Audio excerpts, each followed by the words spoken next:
I'm Peter Underwood and this is news from the water. CRT backs down on safety zones. Canal and River Trust, after stirring up a hornet's nest of protest over its plans for so-called safety zones on the River Lee, has backed off and announced a consultation involving boaters and other interested parties. The decision to use outside consultants to run the consultation, instead of CRT managers actually talking to customers, is a curious one, but the temporary reversal has been welcomed. MBTA London Chair Ian McDowell said boaters were expecting the zones to be implemented by June. This is a victory of sorts, in that, CRT don't feel able to just blunder through with their plans, but we shall not stop pushing against the zones until they are killed off totally. CRT should have gone through these steps before trying to implement, and it is only because boaters have organised around this that they have now decided to have a consultation, although they try to give the impression that it was what they were thinking of doing all along. CRT also seem to be trying to portray themselves as honest brokers between boaters and rowers, as if we are at war with each other, instead of the truth, which is that CRT are totally responsible for this absurd proposal and the current shambles they have made of it. Helen Bryce, a London boater who decided to talk to the rowing clubs directly, commented that it seemed CRT was now willing to hear the boaters they previously labelled as these people. She says she learned a lot from the rowers who had no animosity towards the boaters, and she felt optimistic that both sides could come to understand each other. Meanwhile, CRT has promised it won't implement the mooring restrictions on the river proposed in its safety zone plan until the results of the consultation are known, although some may recall a previous facilitated consultation, as they call it, that was scrapped because CRT didn't like the results. For now, though, it seems these people are worth listening to after all. Charity Commission now has a complaint about CRT.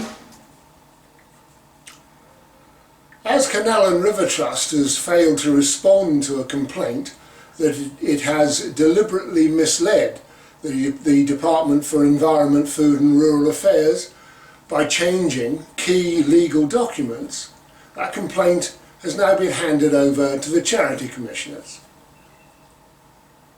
Researcher Alan Richards says that having had no response or even acknowledgement to the complaint made to CRT, he has now submitted it to the Charity Commission.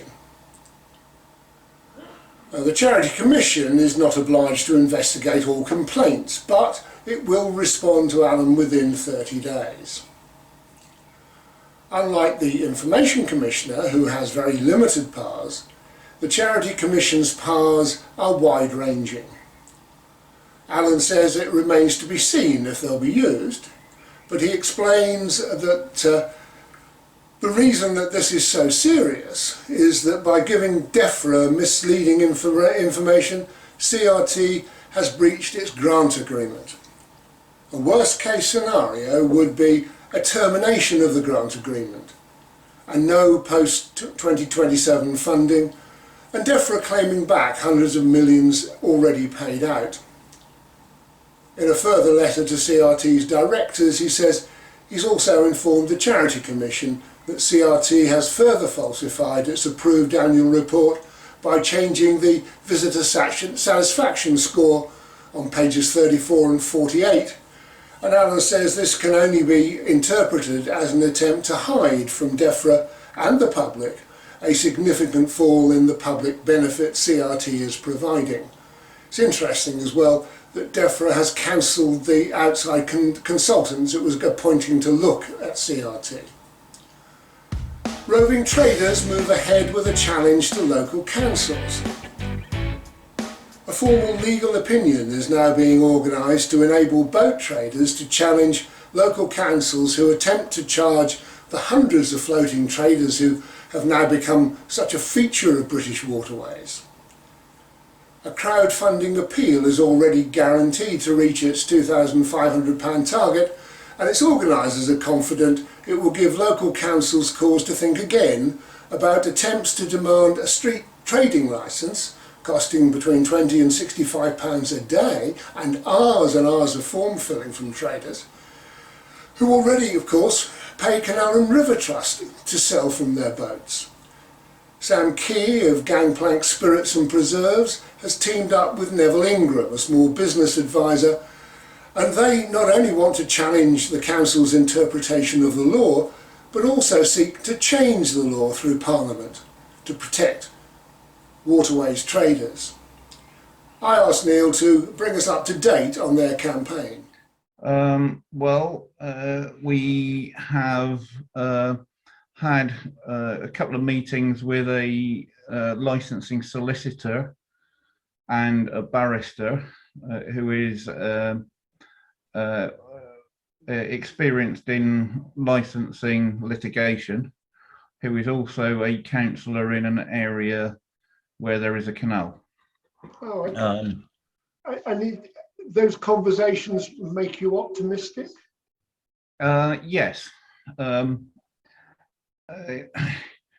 went into them hoping we could arrive at a place where we could prove that councils were unreasonable in requiring street traders licenses, but the answer from the conversations with them was that there was a legal argument that what they were doing was not unlawful, yeah, and that there was a logical pathway through two different laws to say that it was appropriate. However, it was also their opinion that it was clearly unreasonable and clearly not backed up by other sections of both laws.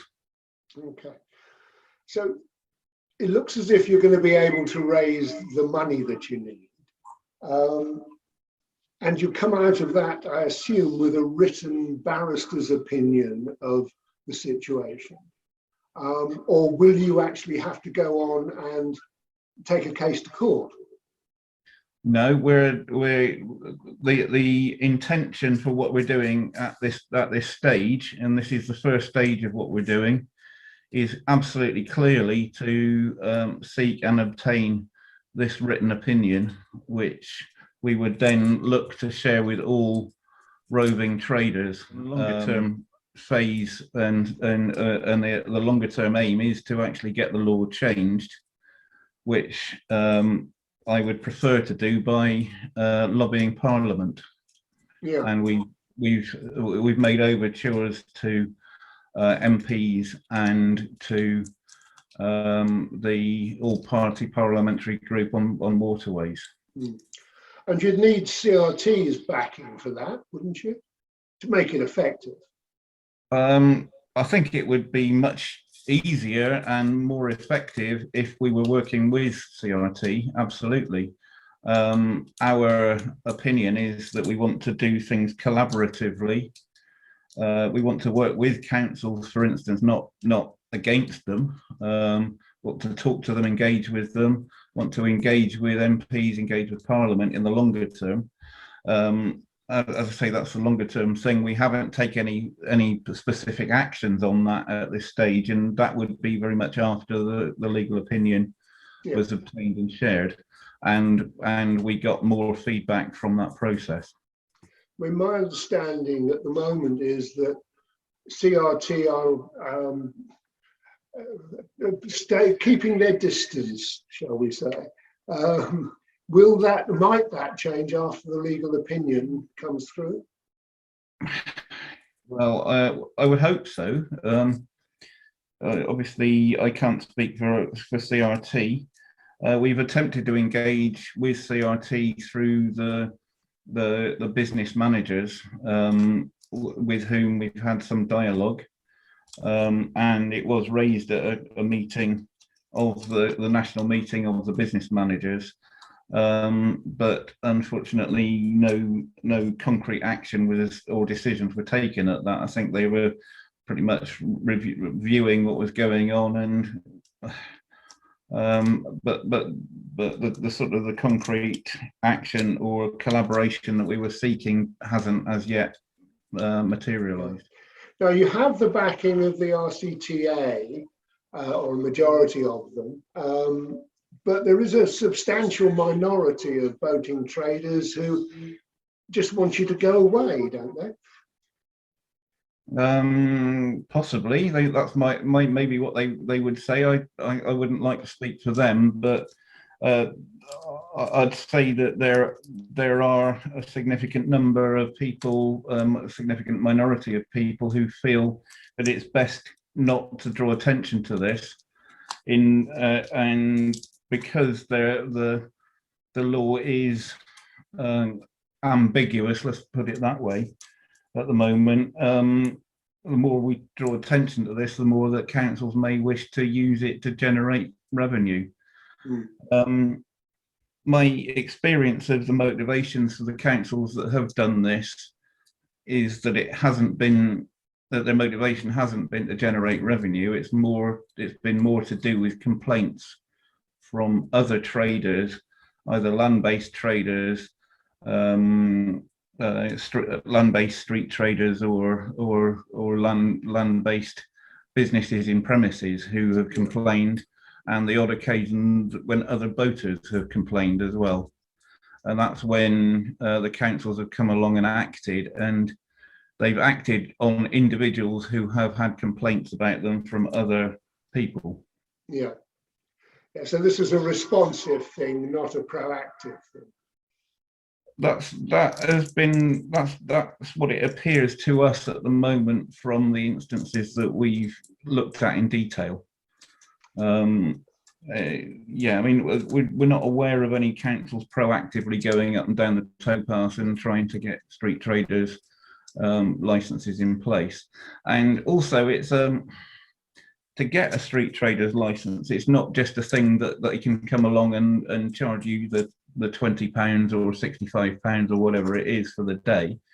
It's a process in which you have to apply to that local authority up to 30 days in advance. And then that application is considered by their licensing committee, which is a very cumbersome process. Are you optimistic at the end of the day? I am always optimistic. I'm a glass half full person. I believe that right is on our side. I believe that it is unreasonable to ask roving traders who've already paid a trading license to pay another one for being a street trader when they're not on a street. It's obvious that it's unfair. It's ridiculous. And my motivation is to try and establish that is the case in law, that the cut, the 2,000 miles of waterways as controlled by CRT, should be excluded from the requirement for street traders licenses. That's the aim, and I think it's a realistic aim. A forced break in production, I'm afraid. And finally, as they say, some personal news. Due to circumstances beyond my control, I won't be able to produce news from the water for a few weeks. I have to undergo some fairly serious spinal surgery next week, and that's going to occupy my time for a bit. But please keep sending me all your news items and stories, and I will take a look at them as soon as I can. Somebody else may have said, I'll be back.